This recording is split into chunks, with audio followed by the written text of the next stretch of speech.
It has 140,000 lines of G code to do all of this. It's a very long program. However, it's a small part. Just imagine when you have something twice as big. You can see again, it's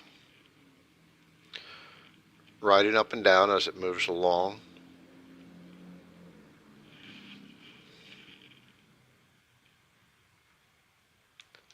And what's really cool about this stuff is the surface is almost, you don't need to sand it. It's very smooth.